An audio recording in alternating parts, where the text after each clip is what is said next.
Salut, J-33, retour du super concept de Paul et Axel. On est sur leur chaîne et aujourd'hui, petit débrief de la journée et petite présentation, petite mise en bouche d'un débat qu'on a eu tout à l'heure au dîner qui est un peu parti en cacahuète, on va pas se mentir, mais qui est très intéressant. J'ai fait 20 secondes tout pile. C'est vrai qu'il est vachement intéressant ce débat.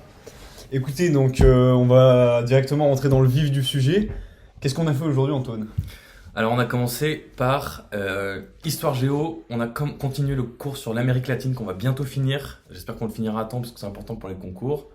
Ensuite, petite reprise du DS de Maths 2 du concours blanc de Maths 2 qu'on nous a rendu ensuite. Voilà, très sympa. Je te laisse continuer. Quoi d'autre En plus des cours, c'est peut-être ce qui intéresse plus oui, les c'est gens. vrai. Pardon. Il y a un comédien qui... Mais dis pas pardon, c'est pas très grave. Oui, c'est vrai. Il y a un m'excuse comédien... facilement. On pourrait faire un jingle pour à chaque fois que tu viendras dans nos vidéos. Ce serait Antoine, il est vraiment très poli. Un truc comme ça, et ça fait un petit jingle. Non, il y a un comédien, Je je vais te pas mettre en reprends. grand le truc. Ouais. Je te reprends parce que je t'ai coupé. Un comédien, Francis Perrin, qui est venu nous faire...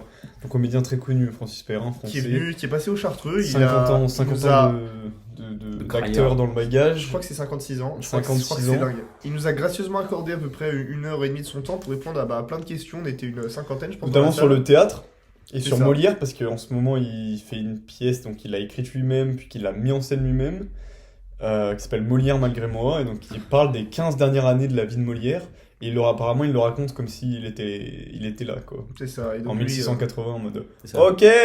c'est vraiment la référence en termes de Molière. Il a dédicacé sa vie à. En gros, il a fait bien sûr Dédié. d'autres. Il a dédié sa vie plutôt. Ouais. Je rigole. Mais il a fait une dédicace de sa vie sur ce bouquin. Petite dédicace. Non, il a dédié sa vie. Enfin, c'est vraiment la référence quoi en termes de Molière, une des grandes références.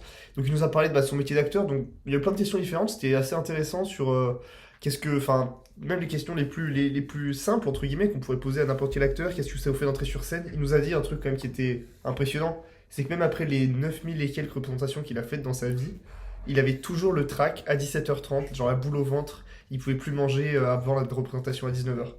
Et ça, en vrai, pour moi qui fais un peu de théâtre, et peut-être pour vous qui ont fait d'autres trucs sur lesquels vous pouvez avoir du stress, je sais pas, des présentations, des trucs comme ça, c'est ouf de se dire qu'après cette tout vidéo. ce temps-là, Ça fait Avant chaque vidéo, j'ai depuis bien- 15 heures, j'ai la boule au ventre. j'en peux plus, j'ai rien mangé ce soir. Non, voilà, donc c'est ouf en vrai de se dire que ça passe pas, mais c'est aussi peut-être. Oh, des cookies. Ah oui, C'est je remercie ma grande sœur qui m'a envoyé une petite boîte de cookies fait par elle. Sibylle, très gentille. Merci Sylvie. Je t'embrasse si tu vois cette vidéo, c'est faux, elle ne la verra jamais. Ah si, je lui enverrai, je lui enverrai. Voilà, c'était un peu, qu'est-ce qu'il nous a présenté. Donc, tu as eu des questions intéressantes sur. Une question très pertinente. Vas-y, une question très pertinente par exemple. Voilà, donc des questions notamment sur écoutez, la difficulté du métier d'acteur. Est-ce qu'il faut avoir une vocation? C'est une passion? Moi, il nous a vraiment dit que lui, par exemple, il a été passionné très jeune. Donc forcément, la vie était un peu biaisée. Mais ça se voit qu'il aime toujours son taf parce que il était... Quand quelqu'un a de la passion pour quelque chose et qu'il en parle, ça se voit, quoi. Bref. Donc des questions sur peut-être une possible fin du théâtre avec, Ouais, ça c'est intéressant. Ouais. avec la propagation C'est pas mal, de plein de sites comme Amazon et Netflix. Je vous tourne la question comme elle a été tournée, qui se popularise de plus en plus, bref. Beaucoup Enfin, plus d'abonnements. la mondialisation du divertissement audiovisuel, quoi. Voilà, exactement, on pourrait le tourner comme ça. Très Les bonne gens auront formule. Est-ce que les gens ne voudront plus aller au théâtre puisqu'ils Voilà. ont accès au petit théâtre derrière leur écran quoi. Ouais, Ça, et le problème c'est qu'il nous a répondu à côté, moi j'ai trouvé, parce qu'il nous a dit, Ah, je suis pas d'accord. il y aura toujours, il a conclu, il a dit, mais il y aura toujours des metteurs en scène et des acteurs pour faire du théâtre. Et moi j'avais envie de lui demander, mais est-ce qu'il y aura toujours des spectateurs? Parce que le théâtre c'est quand même aussi débat. Le théâtre, est-ce que c'est un produit de luxe? Parce que moi, avant qu'on m'ait appris à apprécier une pièce de théâtre, je trouvais ça, je pense comme tout le monde, long. Un peu embêtant, Je et- suis pas d'accord avec toi. sur Moi, je pense ça. que le débat, c'est devenu. Moi, je trouve que- c'est perçu comme un produit de luxe. Mais Moi, je à trouve que la c'est comme- base, c'était pas un produit de luxe. Moi, je trouve que c'est comme tout, c'est progressif. C'est-à-dire que c'est sûr que si tu commences par écouter, par aller voir du Shakespeare ou des trucs comme ça va te faire chier. Enfin, c'est vraiment pénible. Alors- C'est comme pour apprécier un morceau de musique ou une symphonie. Faut d'abord avoir écouté des morceaux de musique plus accessibles. Je pense, je parle de musique classique parce que voilà. Mais pareil, moi, je me rappelle quand j'étais petit avec ma grand-mère, je l'embrasse. Et ben, Moi aussi, j'en marche. et ben, Allez, moi aussi, je l'embrasse. j'allais voir des pièces Sa de théâtre de Non, Molière. ta grand-mère. Ça va, après on Vas-y, peut- excuse-moi. T'allais voir des pièces de théâtre. J'allais voir Molière. de Molière, et moi c'est comme ça que j'ai un peu commencé à aimer le théâtre, parce que ça me faisait moins de rire. Et c'est parce que des pièces un peu faciles, tu vois, accessibles aux plus jeunes. Et puis après, petit à petit, je suis sûr que si j'ai pas forcément, je suis pas allé voir beaucoup de théâtre, mais si j'avais continué à faire des pièces de théâtre un peu plus techniques, un peu plus compliquées, un peu plus prestigieuses, bah j'aurais plus apprécié. C'est pour ça que je pense que c'est pas un produit de luxe. Si Voilà. je peux. Mais Vas-y. comme tu dis, le fait que ce soit progressif, c'est quelque chose qui n'est pas à la norme aujourd'hui. Enfin, les gens aiment bien avoir Ouais, l'instantané maintenant. Ouais, c'est vrai. Et Tu dans ce vois, cas, la progression, ça veut dire qu'il y a une éducation pour se faire plaisir au théâtre. Faut quand du coup, même... l'éducation serait un luxe. Mais non, justement, je dirais juste que ce serait peut-être l'effort qui maintenant serait plus difficile à. Ok, l'effort est un luxe, c'est quand même rigolo. Mais l'effort, mais je suis pas du tout en train Oui, de non, utiliser oui, l'expression je est un rigole, luxe. ouais. Je suis en train de dire que justement, par rapport à la question qu'on disait Amazon Prime et Netflix, là ce qui est bien, c'est que c'est de l'instantané, de l'immédiateté. Ouais, non mais je comprends. Et que t'as 10 000 films, tu choisis celui que tu veux, quoi. Mm. Y a pas de progression. Pour nuancer un peu ce qu'a dit Antoine, parce qu'il a parlé de Shakespeare, il l'a présenté comme une pièce de théâtre qui était dure à aller voir si tu t'étais pas ouvert au théâtre. En tête. En fait, vraiment, hein, faut savoir que Shakespeare, Marivaux, je voulais dire Marivaux.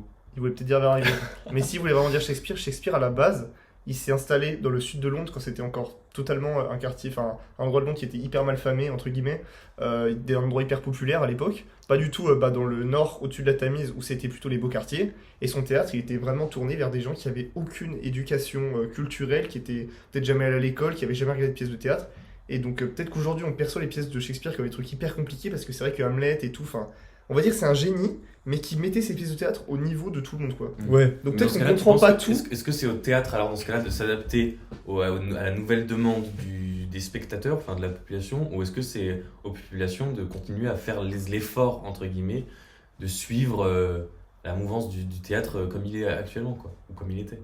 Bah, en vrai, nous, il nous a donné déjà un début de réponse parce qu'à un moment, je lui demande.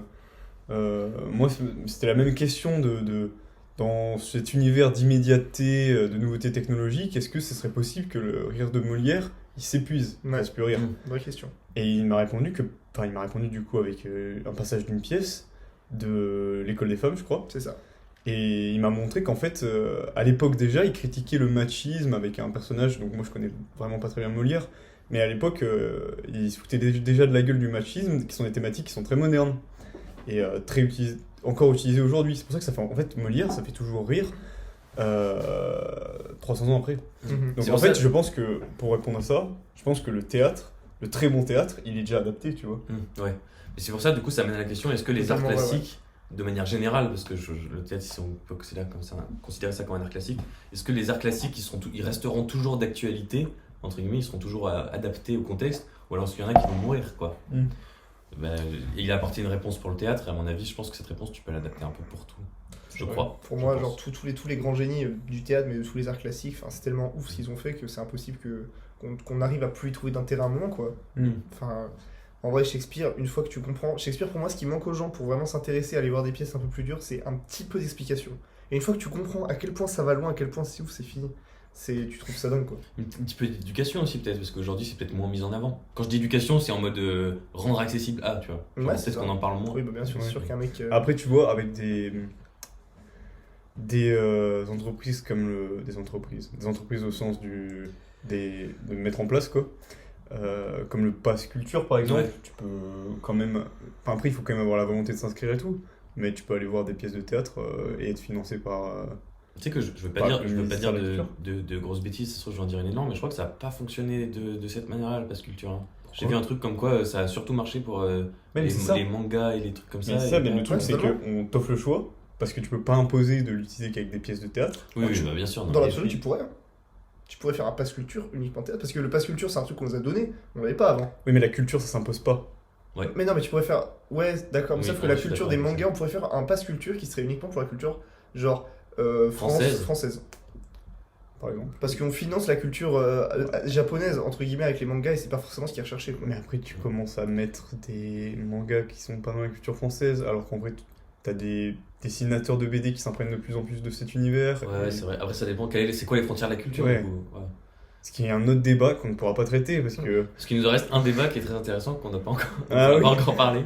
Oui, de base, on voulait même pas parler de ça. C'est Mais ça. bref, on voulait juste vous dire, Francis Perrin, C'est un crack. grand homme, C'est ça. et allez Sympa. voir, super sympa, Ok. très sympa. Il y avait une question aussi sur le paradoxe de Diderot, mais on va pas en parler parce qu'on n'a plus de temps. Mais je vous conseille de vous renseigner sur le paradoxe de Diderot, c'est très intéressant. C'est une vidéo demain. Hein. non, mais c'est sur le théâtre. C'est toujours sur le théâtre. C'est Diderot qui explique que pour lui, un acteur ne serait très bon que quand il mettrait en place un sang-froid lorsqu'il rentrerait sur scène. Et du coup, il ne s'investirait pas du tout dans son personnage, il essaierait pas de faire... d'avoir les mêmes émotions et les mêmes sentiments que son personnage ressent dans la scène, parce que ça pourrait biaiser son acting, quoi. Et je me permets de dire, l'année dernière, on a eu un DS de synthèse facultative, un DM de synthèse facultatif qui est porté 3 textes exactement sur le théâtre et exactement sur ça. Il y avait des trois C'est exactement comme ça que C'est vous là. savez avec celle aussi. Ah, c'est comme ça que t'as... Oui. Ah, ok. Pardon, j'avais pas compris. Non, mais c'est très bien, il s'en rappelle, c'est bien. On vous présente C'était un test. maintenant en 2 spies le deuxième débat qui nous a... On a trop parlé sur le premier, mais en même temps c'est super cool le théâtre. Ouais. De quoi est-ce Et qu'on va donc, parler à la table attends. ce soir? Peut-être on peut leur dire, allez voir la pièce Molière malgré moi, Francis Perrin, on est vraiment avec Francis Perrin. Et voilà, et c'est le toi. Ça a pote l'air de dingue. Depardieu. Il a l'air, on sait pas si c'est bien, mais il a l'air passionné. Voilà. Ah, moi je pense C'est que c'est toujours très bien. magnifique et On peut pas dire. passionné. Vas-y Antoine, de quoi est-ce qu'on va parler ce soir? Alors du coup, ce soir, à table, le débat a commencé ainsi. On a parlé du fait que en 2018, les 23 joueurs, plus Didier Deschamps, les 23 joueurs qui ont gagné la Coupe du Monde ont été faits chevaliers de la Légion d'honneur. Et donc le débat qui est né, c'est le débat qui est né à partir de ça, c'est est-ce que déjà ces 23 mecs-là l'ont mérité? Est-ce que c'était légitime qu'on les décore la Légion d'honneur? Et ensuite, on a débattu sur voilà, est-ce que la Légion d'honneur est trop donnée, etc. aujourd'hui. Et donc du coup, plusieurs éléments dans le débat. Ceux qui étaient pour, dont je faisais partie, par rapport à ces 23 joueurs, c'est que vraiment pour moi, ces mecs-là, pendant un mois, et même plus avant, avec toutes les qualifications, etc., ils ont vraiment porté la France, j'ai envie de dire 35 millions, je sais pas, mais ils ont porté une énorme majorité de la population française derrière eux, qui était vraiment unis derrière eux. Et pour moi, ces mecs-là, ils représentaient vraiment la France pendant un an en portant ses valeurs, son putain, j'ai envie de dire abnégation, ça fait un peu beaucoup, mais vraiment la persévérance. Pour moi, ils avaient uni un pays derrière eux.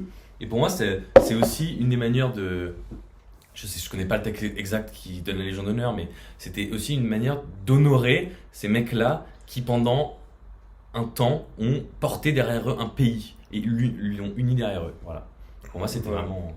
Alors, évidemment, pour donner aussi les arguments Contre-arguments, les ça s'appelle, contre-arguments. Tu vas donner les arguments et les contre. Bah ouais, on laissera les gens faire leur avis, mais c'est qu'en Dites-nous en gros... commentaire si vous Peut-être. pensez que Mbappé doit avoir la Légion d'honneur. Peut-être que Paul il va donner les contre-arguments, Vas-y. tu vois. Parce que Paul il était du côté contre. Non, j'étais pas du côté contre. Ouais, il participait pas trop au J'avais débat. pas tellement d'avis, j'étais pas... En gros, Moi, un des principaux c'est contre, c'est que là j'ai eu un truc, j'ai fait un discours hyper idéal en disant ouais ils ont porté un pied derrière et tout, mais est-ce que ces footballeurs ils en avaient quelque chose à foutre quoi? En fait, Est-ce que ces mecs-là, Même- il y en a la moitié qui chantaient la Marseillaise Même est-ce que dans Alors, peut-être, le don de la Légion d'honneur, est-ce qu'ils prennent en compte le fait que la personne est consciente, donc se rend compte qu'elle porte les C'est valeurs de la exactement France ça. de façon active, ou même si elle les porte de façon passive, donc en jouant au foot et C'est en ça. faisant ce qu'ils font depuis 20 ans, depuis qu'ils sont nés, donc sans s'en rendre compte, mais même s'ils les portent, c'est quand même... est-ce qu'ils méritent cette Légion quand même? En fait, tout le Moi, je débat pense c'est que de dire... oui, Est-ce en qu'il y a... soi passivement, mais moi ce je soir, pense qu'ils sais en pas ont. trop Moi ce que j'ai je veux répondu, dire, moi je pense qu'ils en ont conscience. Le premier truc quand on les voit arriver à Clairefontaine dans les interviews, c'est une fierté de porter ce maillot et de partir sur cette Mais Coupe du Monde. d'accord, mais là le contre-argument c'était de dire qu'ils vont pas dire que c'est pas une fierté parce que c'est pas quelque chose qui se dit. Mais oui, tout le débat c'est de dire est-ce qu'un héros qui sauve quelqu'un sans faire exprès, c'est toujours un héros, ou sans le faire exprès ou sans en avoir conscience, etc. C'est toujours un héros. Et après il y a aussi la question des degrés de la Légion d'honneur. Est-ce Voilà. que si on la donne à des footballeurs, on doit aussi la donner à des immenses figures de la littérature française, etc. Ce qui est fait d'ailleurs. Dur à trancher. Et du coup, dernier truc. Mais merci pour la coupe. C'est vrai, merci pour la Bah, il coupe. nous a ramené la coupe quand même, on va Ah pas, oui, on va pardon, pas je cracher croyais dessus. que Enfin, je veux dire, oui, ça reste. oui. Ah non, pas tout. Je croyais que je t'avais coupé. c'est pas- Allez, vas-y, Mais, je te laisse faire le mot de la fin, Antoine. Ouais, juste Hop là, pour, merci pour la coupe. Pour finir, juste le dernier truc, c'est qu'en Désolé. gros, on a fini par dire que, notamment certains disaient que la Légion d'honneur était trop donnée, qu'elle n'avait plus assez de prestige. En fait, elle est donnée environ, le chiffre est entre 2500, il y a des quotas qui ont été justement rabaissés pour la revaloriser. Elle est donnée entre 2500 et 3000 personnes par an. Donc les chevaliers Légion d'honneur, et ce que la plupart des gens ne savaient pas, ils ne savent pas, c'est qu'il y a des grades dans les Légion d'honneur, des dignités et des grades. Il y en a 5. Faut savoir ça. Il faut savoir, c'est important. Et le grade suprême, entre guillemets, le plus haut, c'est Grand Croix. Et ça, il y en a que. Donc, c'est vraiment la distinction suprême en France. Il n'y a pas de distinction plus haute. Il y en a que 4 par an, à peu près. Je crois que dans les 5 dernières années, c'était 4. 2 hommes et 2 femmes, d'ailleurs, à chaque fois, qui ont été élevés à la dignité de Grand Croix Légion d'honneur. Et moi, je trouve que c'est important. Ça veut dire qu'il y a des degrés. Et donc, du coup, dont une réflexion, d'ailleurs, vous n'étiez pas là quand on a parlé, c'est que peut-être justement, pour dépasser ce débat et pour revaloriser la Légion d'honneur, ou au contraire, pour montrer que cette Grand Croix, c'est important, pour pas que ce soit confondu avec la Légion d'honneur, peut-être créer, comme aux États-Unis avec la Medal of Honor, une nouvelle distinction justement de Grand Croix qui aurait un autre nom et auquel on donnerait une distinction unique, sans grade, et qui serait vraiment supérieure à la Légion d'honneur, entre guillemets, et qui prendrait en compte cette Je vois pas en quoi ce serait différent de la Légion d'honneur grade numéro 6, mais oui. Bah, ce serait un nouveau nom parce que c'est confondu, excuse-moi. Enfin, genre, tu vois, on va dire l'abbé Pierre, un mec incroyable, il est Grand Croix de la Légion d'honneur. Niveau combien? Il a évolué. Grand Croix, donc le maximum. Ok. C'est max. Benjamin Mendy, je sais pas si c'est le meilleur exemple, il est chevalier Légion d'honneur. Un mec qui pense pas, les deux ont la Légion d'honneur. Un mec qui sait pas. Mais en fait, l'abbé Pierre est Grand Croix, il est 4 grades plus haut. On change le verbatim, quoi. C'est dingue. On change de. On change le verbatim, le nom. Mhm. La façon dont c'est Ah oui, appelé. ok. On définit Et bah pas. du coup, ce serait peut-être intéressant dans ce cas-là pour revaloriser de créer à la place de Grand Croix une nouvelle distinction hyper prestigieuse telle la Medal of Honor aux États-Unis. Vous cette fin de vidéo, c'est juste pour le président de la République. Prenez les idées de notre ami Antoine. Ouais. Non, je trouvais ça intéressant. Prenez-le dans votre nouveau C'est gouvernement. ça. Gouvernement En tant que ministre des reconquis. valeurs et de la France. Mais c'est intéressant, les décorations françaises, c'est un débat. Juste ministre des valeurs. Ministre des valeurs. Ministre des valeurs et de la politesse. Et là, gros, Et la c'est gagne. genre. Mais moi je trouve le débat sur les récompenses et les médailles, il est hyper intéressant parce que par exemple récemment il y a une médaille aux victimes des terroristes qui a été créée, ça a posé plein de débats parce que pourquoi on décore les victimes, enfin c'est alors qu'on devrait assez justement spécial, décorer. comme Voilà, concept. il y a plein de débats comme ça qui sont hyper intéressants. Ouais, ça a coupé. Bah, du coup, on vous fait des bisous. On Juste. se fait des bisous. C'est pour dire ça. je pense. Merci pour l'invitation Axel et Paul. Je vais reprendre un cookie. Vous pouvez, Moi aussi. vous avez le droit de couper. Et je pense que du coup, bah, on se dit bonne nuit. Bisous. Parce que À Paul, plus. il veut qu'on coupe. C'est son ordi quand même. Salut.